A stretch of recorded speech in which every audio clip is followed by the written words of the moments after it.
All right, so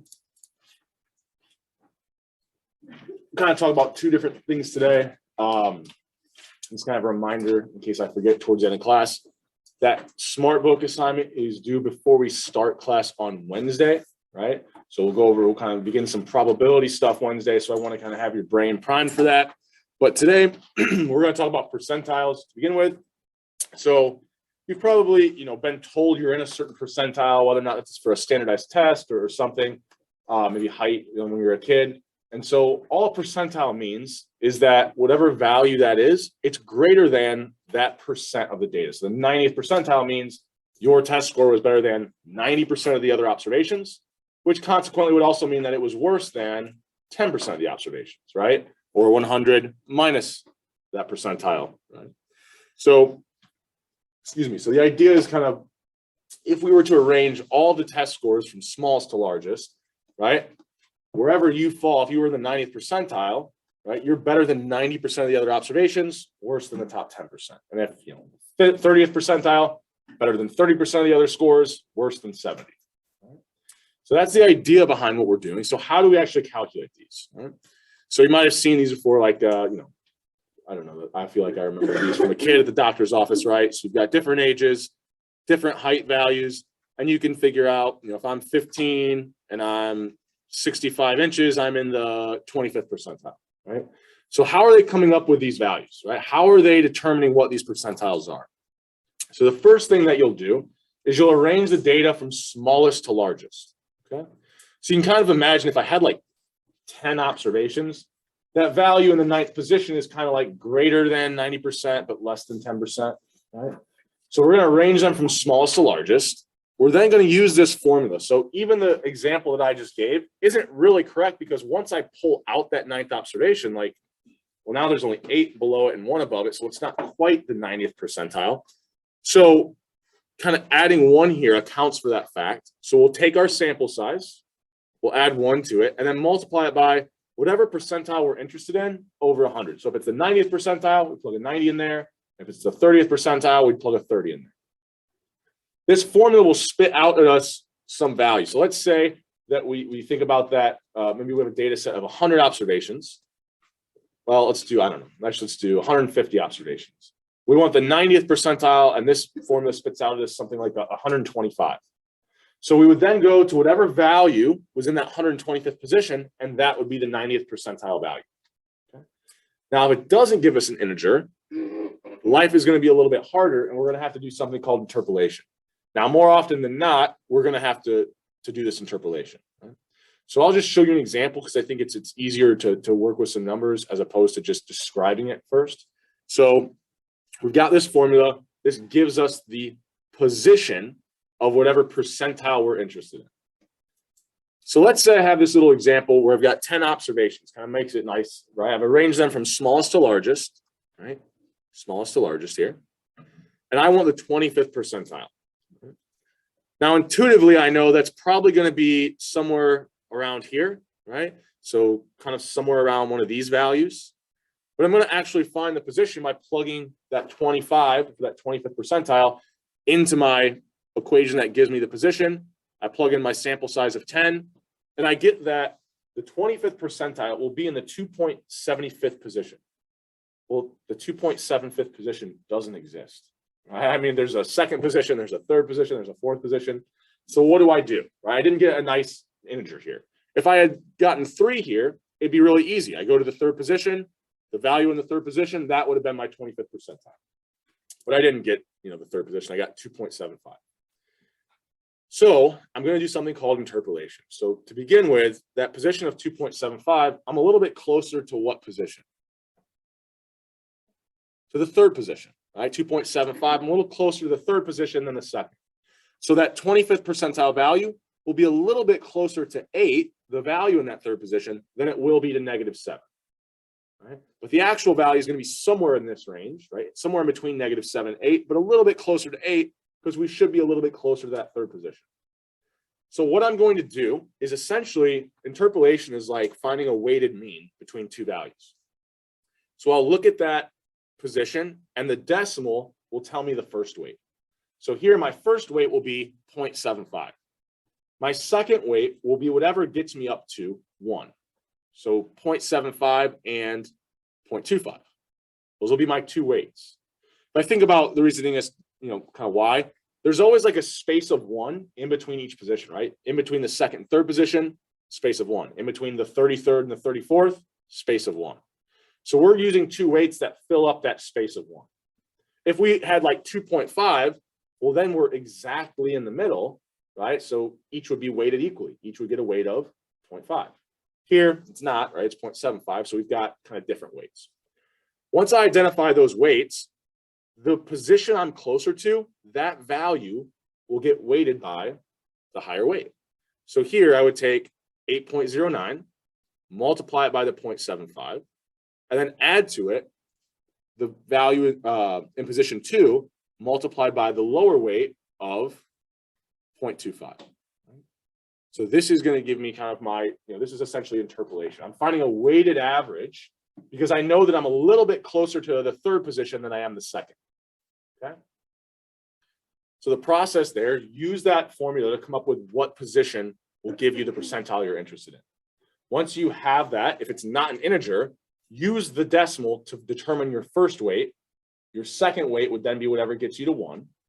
Now that you have these 2 weights, whatever position you're closest to, that value gets the higher weight. Whichever position you're a little bit further from, that will get the lower weight. Okay. Does that make sense? Well, we'll go through a couple more examples, but as a general idea, any questions on it? So maybe one that's a little bit trickier, but we'll kind of walk through it. So if I just found the 25th percentile is 4.23, which of these answers can I rule out for the 75th percentile? Yeah, I can rule out C, right? Because if 4.2 is greater than 25% of the observations, in order to be greater than 75% of the observations, it has to be a value that's greater than 4.2, right? And if I'm just kind of guessing the position without using the formula, out of 10 observations, I'm probably going to be somewhere in between the 7th and 8th position, or at least around there, maybe a little bit higher. So I go ahead and I'm going to use that 75, plug it into my equation, still have a sample size of 10, and I get the position is actually 8.25. So I was a little bit off in my intuition. So the actual 75th percentile is somewhere in between the 8th and the 9th position, right? So somewhere in between 43 and 59. What will my 2 weights be here? Well, I look at the decimal here. It's going to be 0.25 and 0.75 again, right? But now I'm a little bit closer to the 8th position. So that value in the 8th position is actually going to get the higher weight of 0.75. And then the value in the 9th position, the one that I'm further from, that gets weighted by the lower weight. Okay. So anytime it's like a small value, I still look at the decimal to determine that first weight, then whatever gets me up to 1, that's my second weight. And when I say first and second, there's no real ordering. Those are just my 2 weights. And then I need to determine, okay, whichever position I'm closest to, that gets multiplied by the higher weight. The one I'm a little bit further from gets multiplied by the lower weight, and then add them together. And what it basically is doing is it's telling me, okay, the 75th percentile is in the 8.25th position or 8.25th position. Well, that doesn't exist. But by using interpolation, I'm coming up with the value that would be there if we had like more granular data. If we had, positions in between the integers. Okay. So even though it doesn't exist, we're kind of coming up with what it would be if it did. Where are you getting the 0.25 times 59? Yeah, so when we have this position, right, I said the way that we're coming up with these weights is we're using this decimal. So 0.25 is going to be one of my weights. And then whatever adds up, gets me back up to 1, that would be my second weight. So 0.25, what would I need to add to get to 1? 0.75. Those will be my 2 weights. So you can think about it also this way. Let's say I came up with, I don't know, the position, and it ends up, I don't know, maybe this is like the 30th percentile or something. And I get that it's in the 3.3 position. Well, that doesn't exist, but I'm in between the 3rd and 4th position. So what would my weights be here? I look at the decimal. My first weight is going to be 0.3. What would my second weight be? Yeah, 0.7, whatever gets me up to 1, right? Or the weights should always add up to 1, right? Remember I started this out saying, really what we're doing with these weights, we're filling up that space of 1 that exists in between every single 2 positions. Another way of thinking about this, so if we do the weighted mean from last class, and let's say I only had 2 observations. Well, another way of writing this was take the first weight over the sum of the weights times the first x value. Add to that the second weight over the sum of the weights by times that x value. It's just a different way of writing that out. We kind of looked at that last class. Well, here I said once we identify these 2 weights, I mean, the way that we were identifying the second weight was that the weights should always add up to 1. So here in my denominator, the sum of my weights will always be 1. Dividing by 1, I can really ignore. That's why when I'm using these weights, don't really have to worry about dividing by the sum of the weights now, because it's always going to be 1. So we essentially can ignore that, and we're just taking those 2 weights, multiplying it by the x values that are in whatever those 2 positions are, in this case, the 3rd and 4th position. So it's really like we're doing a weighted mean, but it becomes a little bit easier because the sum of our weights is always 1.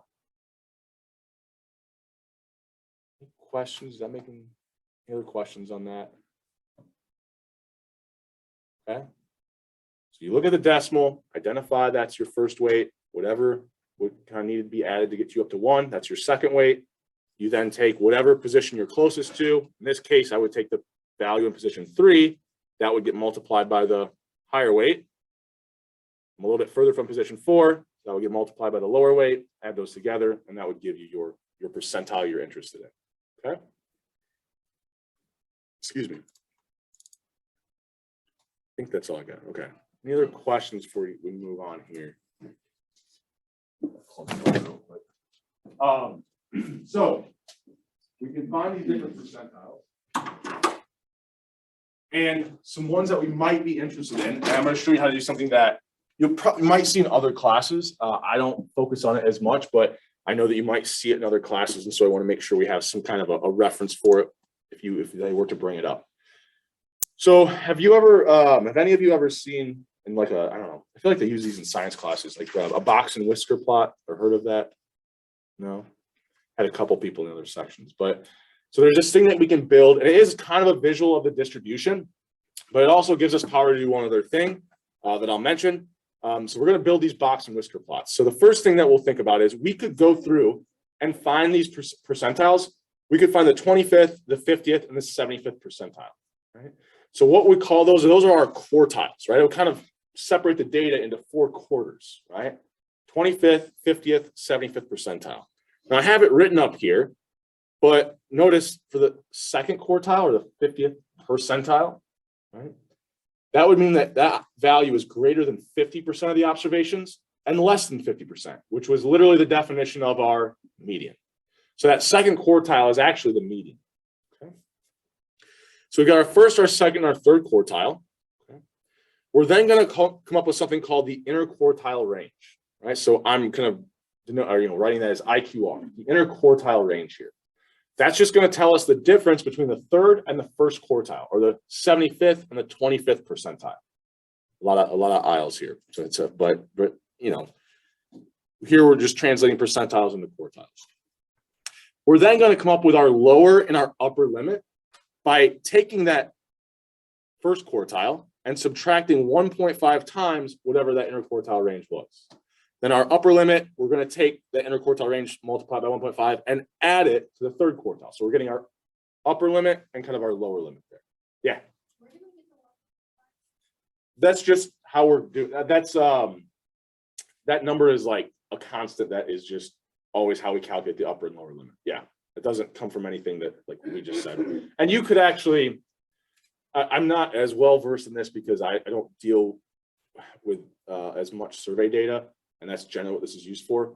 But if you wanted to make, and you'll see once I go through this example, if you wanted to make it more stringent to do what we call the Q test, you could actually increase that to a factor of 2. You could increase it to a factor of 2.5, just kind of conventionally.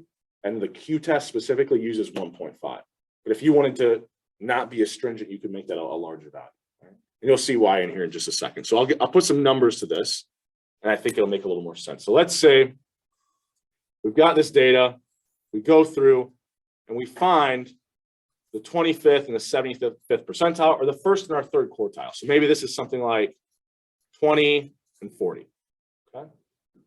I then go through and I find that second quartile, or the median, and maybe it's a little bit closer to that first quartile than it is to the third, right? So we have a little bit of a skew to our data. That's the kind of the visual of the distribution, right? If the median's a little bit closer to the left, then that means we have a little bit longer of a right tail, or kind of a right skew distribution, and then vice versa as well.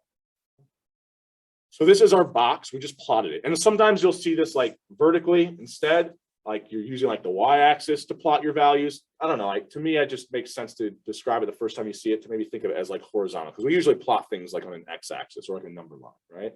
So that's all we're doing here. We're kind of drawing this box. Right? We're then going to want to plot our lower limit and our upper limit, right? So one thing that I'll need, I'm just going to actually write this up here, is our interquartile range. So it's the difference between our third and our first quartile. So 40 minus 20 or 20. Okay, that's our interquartile range here, right? The range of our first and third quartile. So the lower limit is going to be take that first quartile and subtract this factor of 1.5 times that interquartile range.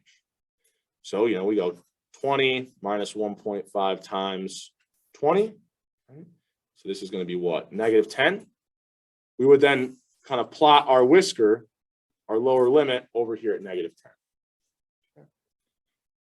Then to get our upper limit, very similar, we take our third quartile, or kind of where our box ends on the right, and we add 1.5 times the interquartile range here. So here, I'm taking what? 40 plus 1.5 times 20. So this should be 70. And I plot my, here we've got what? Our lower limit and our upper limit plotted. Okay. So we start out, we plot the quartiles, draw our box. We then calculate the upper and lower limit, plot those. Those are going to be our whiskers. Okay. Any questions or anything here? I mean, a lot of this is just kind of simple math and then plotting those points. So the reason why this is useful is we're saying, okay, look, here's where the bulk of the data lies, in between the first and the third quartile, right? There are some values that'll be a little bit further out here, right, that are below the 25th or above the 75th percentile. But based off where the majority of that data is, I'm going to go even further. I'm going to multiply it by 1.5 and go even further out and say, look, if I see an observation that's anywhere past 70, that is so unlike the majority of the data that is going to tell me that that value, and let's say we saw an observation have a value of 80, because it's outside of my lower and upper limit, I can actually label that as what we call an outlier, right? It's an observation that varies so much from the rest of the data, where the majority of the data is, that I'm okay removing it from the data set. There must be something wrong with it. So a lot of times if you do like survey data, you'll get some really weird things. Like I remember, I think there was like a drug use one, and it was like, what's the average time you use like marijuana every day? And they said like 45 or something. And like, I mean, not that that's not possible, but on average across the whole year, like that would be insane. If you look at the rest of the data, it was like way out to the right. So the people like looked at this, okay, we're going to exclude that, even if it is true. Like that's so unlike the majority of people, it's going to greatly skew our results, right? We've seen, especially with small data sets, the mean, the variance would be really messed up by this really extreme value. So this is what allows us to say, okay, we're going to remove this observation from our data set. Best practice is you don't want to remove any data, right, from your data set if you believe it was collected correctly and reported correctly. But sometimes we see these kind of wild values that we know there must be a data entry thing that's wrong here. I know I've seen data sets where like income is negative, like a negative in the thousands. And you're like, ah, they probably just accidentally made that negative instead of positive, right? But you know, that allows you to quickly kind of identify those outliers and gives you justification if they fall outside that upper and lower limit from removing them from the data set. Okay. So what that is called, that process, if you find an observation outside the upper or lower limit, that's called the Q test, and it allows you to kind of get rid of some of these outliers. Right? So I have a terrible meme, right? So don't reject me as an outlier because you're the Q-test. The Q-test is how we identify these outliers, okay? Any other questions on percentiles or anything like that before we kind of move on? Because I'm going to kind of go to the next topic for today. Okay. So the next thing we're going to talk about is, up to this point, we've really been looking at statistics for one variable, right? Now we're going to look at some statistics that measure the relationship between two variables, right? Call them X and Y. So what we might be interested in is something like, as X goes up, does Y tend to also be higher, or does it tend to go down, or does it not really change at all, right? We want to know something about the relationship between these two things. Maybe this is the relationship between the years of education and income. Maybe this is the relationship between, the amount of hours studying and exam scores, right? Any two things that we're interested in the relationship of. Okay. So the two measures we're going to have, we call the covariance and the correlation, and sometimes correlation coefficient is what it's referred to as. Shorthand, is correlation, but really you'll see a lot of times referenced as the correlation coefficient. Okay. So what we'll end up finding out by the end of the class is the correlation coefficient is really just us scaling the covariance. Okay. So how are we going to notate this covariance? Well, it's going to be really similar to our variance. So we calculate it a little bit differently for a population than we do for a sample. Okay. So the population covariance, we're going to use the same Greek letter of sigma, but because we have two subscripts now, we're identifying it's for two variables. This tells us this isn't a standard deviation. This is actually a covariance between X and Y. Okay. So we want to come up with the covariance, the sigma, and then the two subscripts lets us know, okay, it's the covariance between two variables, not a standard deviation. Okay. And I'll talk a little bit more about the numerator here in just a second, because we then also have a sample covariance, which is going to be the exact same procedure, but just like the variance, we divide by n-1 for the sample instead of n for the population. Okay. Similar sort of reasoning as behind why we had to do that for the variance. Okay, because we're using other statistics to calculate this statistic, this other sample statistics to calculate this sample statistic. So the numerators, right, is probably the thing that's a little more tricky, right? So with the variance, we were picking up like the average deviation from the mean squared, right?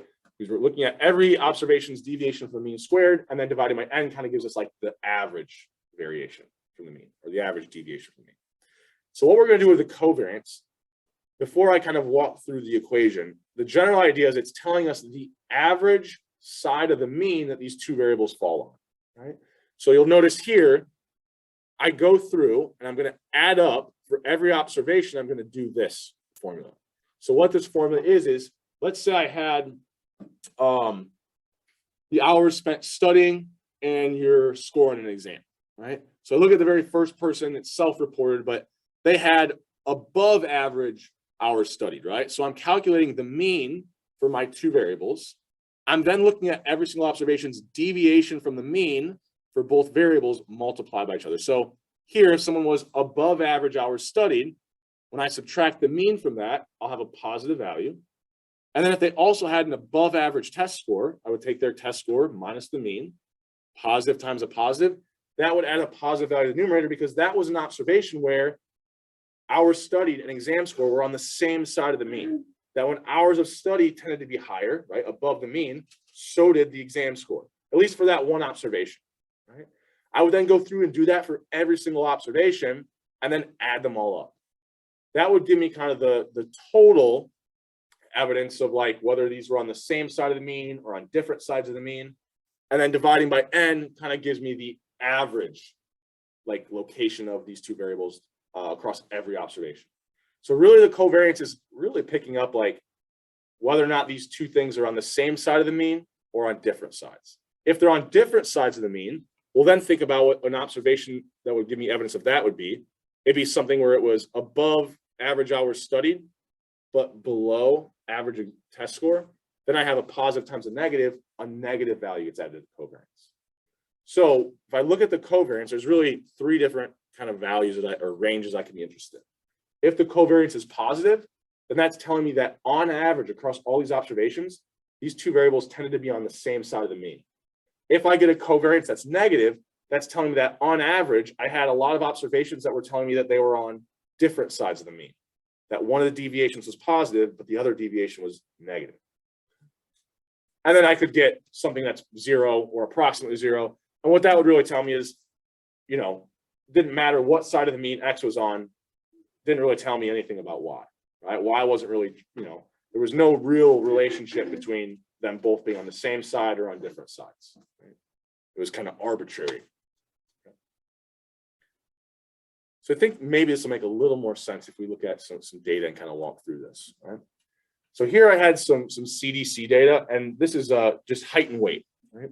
So intuitively, what do you think the sign of the covariance for height and weight would be? As someone is taller, they tend to be heavier, right?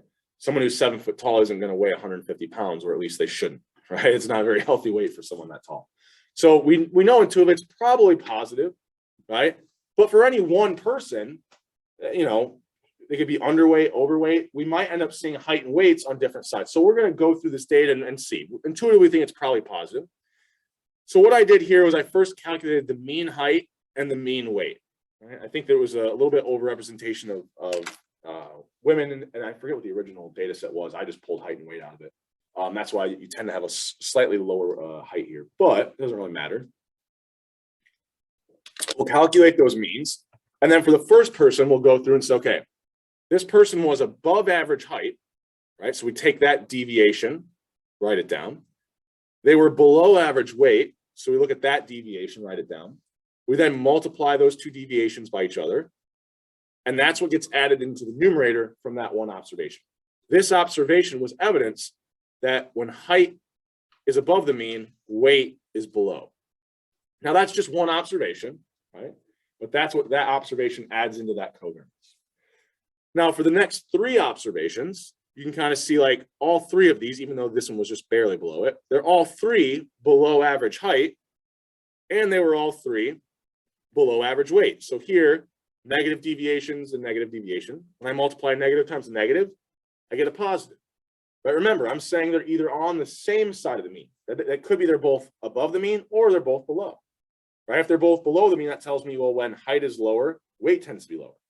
They're on the, you know, both above, well, when height is higher, weight tends to be higher. That's a positive relationship. They both tend to be on the same side of the mean.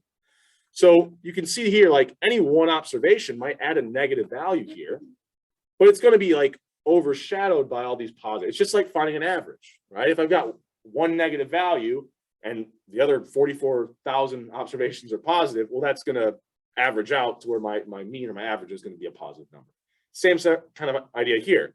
Even though one observation provides evidence that there's a negative relationship, the vast majority provide evidence that there's a positive relationship. And so when I divide by n to get my average kind of relationship between these two variables, that's why it ends up being positive. If I actually had the data here and I computed it, I end up getting a positive covariance. Okay.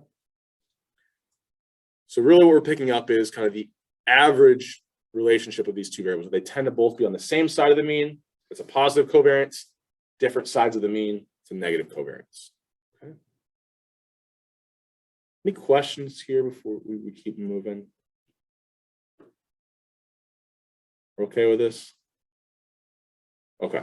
So, and this is probably an easy way to do it, like write out all the intermediate steps.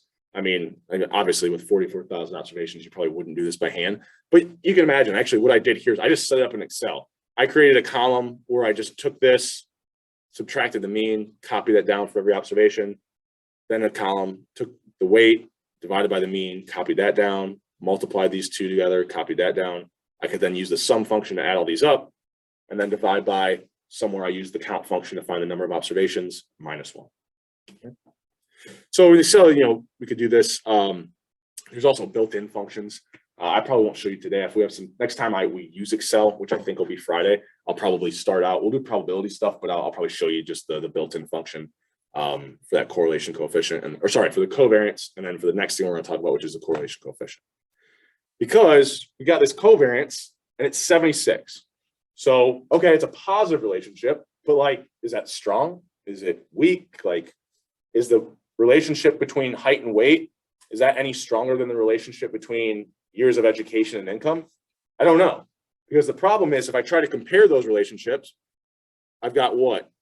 Height was in inches, weight was in pounds. When I multiply it, the units of my covariance here are inch pounds. I don't know what that means. Like, I don't know how to use that. And how can I compare inch pounds to years times dollars? So year dollars, right? Like those units don't make any sense, right? So we've got a problem with the covariance. Now, if we had the same variables, like I could compare the covariance for, it'd be more appropriate to compare the covariance for height, maybe the relationship between education and income in the US, and then the covariance between education and income in, I don't know, Russia, choose some other country, right? At least then I have the same units. But more generally, we want to compare all kinds of relationships. So I've got to get rid of my units. Okay?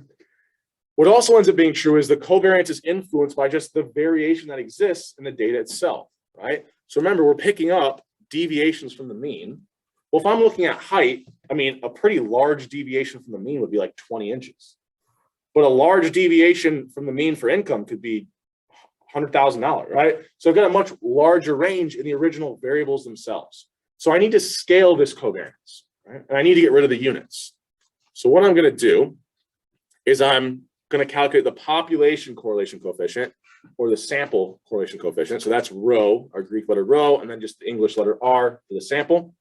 All I'm going to do is take that covariance and divide it by both standard deviations of whatever the two variables I'm interested in are.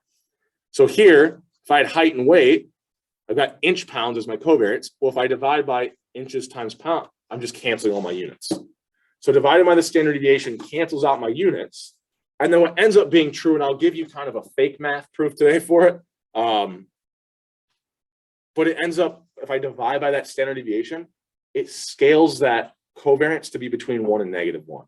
So by dividing by the standard deviation, what I'm really doing is like I'm accounting for the original variation that exists, and I'm like scaling it by that, right? So I'm scaling out the original variation so that a perfect correlation between two variables, if it was a positive relationship, a perfect correlation would be 1, it'd be a perfect positive relationship, and a perfect negative relationship would be -1. And then the closer I get to 0 from either direction, the weaker and weaker the relationship gets, right? A relationship of 0 means there is no relationship, okay? So I'll try to give you a little bit of insight as behind, why dividing by these standard deviations, why does it give us this nice kind of range of 1 to -1? So I can get this paper. There we go. So let's think about my correlation coefficient between two variables is my covariance divided by the standard deviation of each variable. Right? So if I just write this out, and I'll try to write it quickly here. There's my covariance, and then each standard deviation. So deviation from the mean squared over the sample size times square root of the deviation, nope, not x, y, from the mean of y squared over n. Okay. So you can kind of see here, I've got a square root of n times a square root of n. So square root of n times the square root of n is just n. I would then have both fractions being divided by n, so that would cancel out. Okay. From there, this is where I'm not really doing an actual accurate mathematical proof, but you can kind of see what's happening. So here, if I were to take the square root of something that's being squared, that would cancel out. Now, it doesn't quite cancel out because I'm really adding a bunch of these up, and so I can't distribute that square root sign that way. But you can kind of see I've got similarities in my numerator and my denominator, right? I've got the deviation from the mean for x. I've got that down here as well. And even though it's getting squared, I can see I'm taking the square root. I've got the deviation for y from its mean. Well, here I've got that same thing here. I'm squaring it and then taking the square root. You can kind of see where that in a way those will cancel out. And I can kind of get this thing where if it was a perfect relationship, everything will cancel and I'd be left with 1. Now, the math doesn't work quite that way because here I'm multiplying deviations and then adding them up. Here, I'm adding them up and then multiplying them by each other so that it doesn't work out to be completely correct. But, right, you can kind of see where it's getting scaled there, right? I mean, you can Google the true mathematical proof of why it's in between kind of 1 and -1. There's a lot more steps, right? But you can kind of see here where maybe that would cancel and you would kind of get this perfect measure would be exact, everything would cancel and you'd have exactly one. It's just like sometimes when I tell you things I don't want to just like give you no support behind why, and this isn't a perfect mathematical proof, but you can kind of see where things would cancel out here. So we have this nice correlation coefficient. It's going to be between in between 1 and -1. And if there's no relationship, it would be a correlation coefficient of 0. Okay. So if I go back to that CDC data and I have my covariance, I could also calculate the standard deviations for each variable. You can imagine in Excel, that'd be pretty easy to do. Right? So I've got this covariance and the 2 standard deviations. I mean, this is a pretty easy formula to use. I just plug my values in and I get a correlation coefficient of about 0.45. Okay. So is this a strong relationship? Is this weak? Well, I mean, the strongest relationship is 1 and the weakest is 0. So it's somewhere in the middle, right? It's kind of it is a positive relationship, but it's not the strongest, it's not the weakest. Okay. So I can then start to do a couple other ones and I'll write some things out to compare. So here, you know, what I'm trying to pick up with this correlation coefficient, another way to think about it, and by the end of the course, we'll actually have a better statistic, but for now, it's okay to think about it this way, is I'm really trying, like, if I could draw a line that best fit the data. So this is the actual height weight data in graph form, a scatter plot. What I'm trying to do is come up with a line that best fits the data, then kind of account for its units and the variation that exists in those units, and like picking up what that slope is. So it's like a unitless slope, if you want to think about it that way, right? So it's a unitless slope, right? And I could do that for a bunch of different variables, right? So maybe here I had, I think these 2 variables I used, I had a bunch of births. So this is that birth data that I'll use throughout the semester here and there.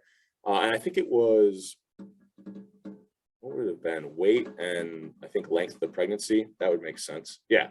Yep. So it was weight, I think here, and length of the pregnancy. And I wanted to pick up the correlation coefficient between the 2. So I have the covariance, I have my standard deviations. Which of these answers could I rule out right away? D for sure, right? Or did you say B? Yeah. Okay, B for sure as well, right? So I guess I alluded to the other one. So B, because I just said the correlation coefficient, the whole point is that we're scaling it, right? It has to be between 1 and -1. Oh, there we go. So it has to be somewhere between 1 and -1. So 1969 doesn't make any sense. I can also rule out D. Why can I rule out D? Because all the statistics I'm using are positive, but more specifically, let's think a little bit better about how we can approach these. So if I look back at this equation, my standard deviations will always be positive. We said the lowest the variance of the standard deviation could ever be was 0, right? And that's a very uninteresting variable. It's all the same value. So we know the standard deviations will be positive. So the sign of my covariance always tells me the sign of my correlation. Remember, they're both trying to pick up what the relationship is between 2 variables. So they should both either show us a positive relationship or both show us a negative relationship, right? And that kind of is also just bears out with the mathematics as well. So here, if I've got a positive covariance, I have a positive correlation coefficient as well. Okay? From there, it's just a matter of we have to plug the values in.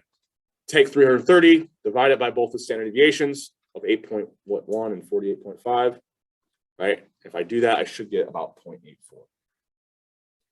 Okay.